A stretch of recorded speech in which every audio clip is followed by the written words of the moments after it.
আমাদের ছাদ বাগানে একদিন হঠাৎ করেই একটা অচেনা গাছ জন্মালো। গাছটা দেখতে অনেকটাই আমাদের এলাকার ভুট্টা গাছের মতোই ছিল। তাই আমি আর আমার শাশুড়ি দুজনেই ভেবেছিলাম এটা ভুট্টা শাক। আমার শাশুড়ি তো মনে মনে পরিকল্পনা করেই ফেলেছিলেন যে শাকটা একটু বড় হইলে আলু কুচি করে খুব মজার একটা ভাজি রান্না করবে। কারণ এই শাকটা একটু হালকা তিটকুটে স্বাদের হওয়াতে খেতে নাকি ভালোই লাগে। কিন্তু কয়েকদিন পর একটা মজার ঘটনা ঘটলো। আমার শাশুড়ি যখন ছাদ বাগানের গাছগুলোতে পানি দিতে গেলেন, দেখলেন যে এই শাক গাছটাতে একটা ফুল ফুটে আছে। পরে যখন মা এসে আমাকে বলল যে দেখো তোমার শাক গাছে ফুল ফুটছে, আমি তো ভাবছিলাম এটা একটা শাক গাছ।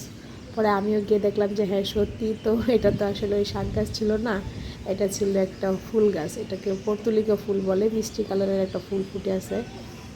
কখনো কখনো প্রকৃতি আমাদের এরকম ছোট ছোট মজার চমক দিয়েই আনন্দ উপহার দেয়।